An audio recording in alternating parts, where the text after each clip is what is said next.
Idealists, dreamers, and visionaries occupied COP17 in Durban this year. They called for a new world order that for most policymakers was unrealistic, impractical, and impossible.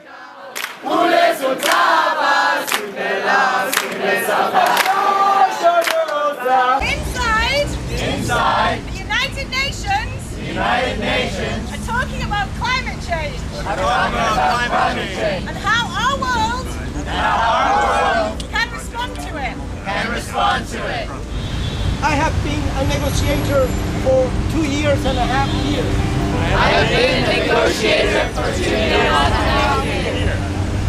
We have opposed the Cancun Agreement 1 year ago.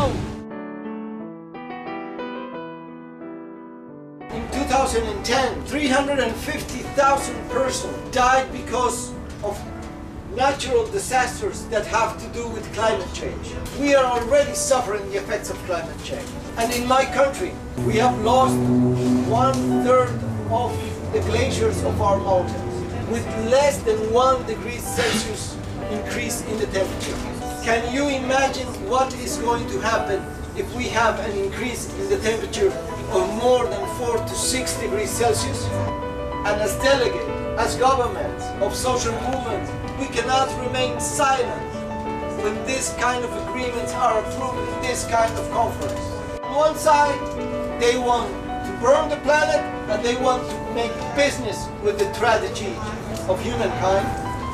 But also, during this last 3 years, we have seen that social movements around the world have begun to react, to mobilize and to organize. And the People's Agreement says, instead of promoting the commodification of nature, of human life, we have to begin to recognize that also nature has rights.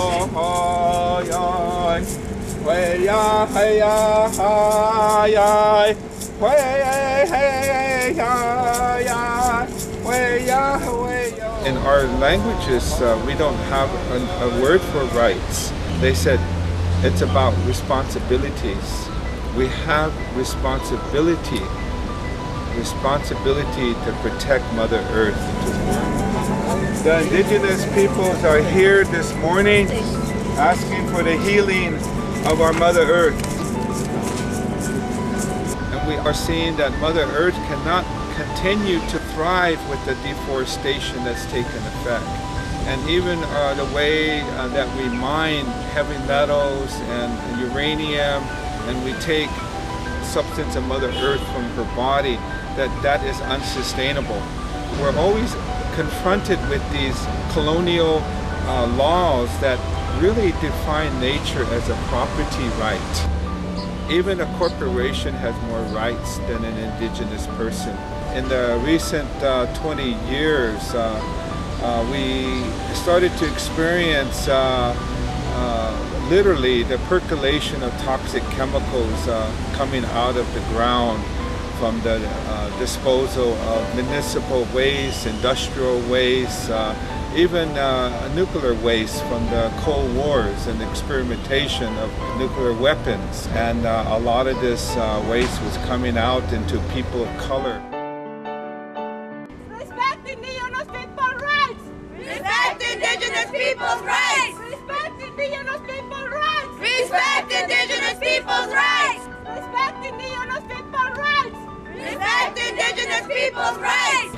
We are classically called as a social enterprise promoting solar energy solutions to the poor in 2 states of India. We started this 17 years ago to basically destroy 3 myths that poor cannot afford technology, poor cannot maintain technology, and the third myth of running a commercial venture while trying to meet social objectives. We've till date served around 130,000 households, individual home lighting systems, with 180 employees, and as I keep saying, we have outlasted the Lehman Brothers. They started the same year in '94, and we are still here, they are not. And we firmly believe that poverty alleviation can be actually done by decentralized sustainable energy. And what's the best added benefit? Solution for climate change, without even talking about it. Obviously, it's been very difficult sometimes to talk to many of the negotiators here, because until and unless people don't go down to the ground and look at what the 4 billion people are suffering and how can we actually create sustainable models, we will actually not come up with the right models here in this arena at all.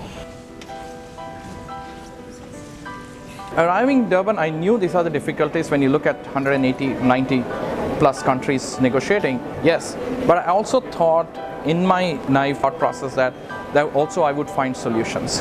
I think there's too much negativity, there's too much things so it can't be done, or too much egos about you do first and me do first. If once you call yourself an environmental organization, you look at the world as one. You cannot fight about saying that I'm from India, I'm from China.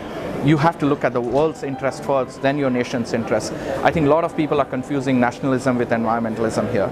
I think more than the business community, I would also not I would say the social businesses which actually can do triple bottom line, can do much more rather than businesses itself. Because there's a danger of just relying on the businesses, because wherever there is an issue of profit maximization, you're again not talking about sustainable development. I think it's high time the society here that's in COP relates to many of the practitioners and reaches out to them and brings them to the future COPs. So there's more realistic talk on the corridors.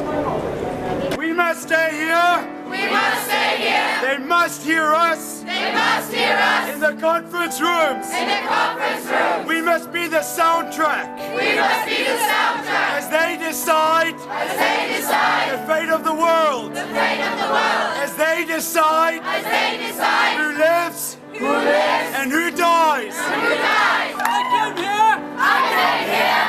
To demand. To demand. Climate justice now. Climate justice now. And that means staying here. Until I'm removed. Until I'm removed. That's what I'll do. That's what I'll do.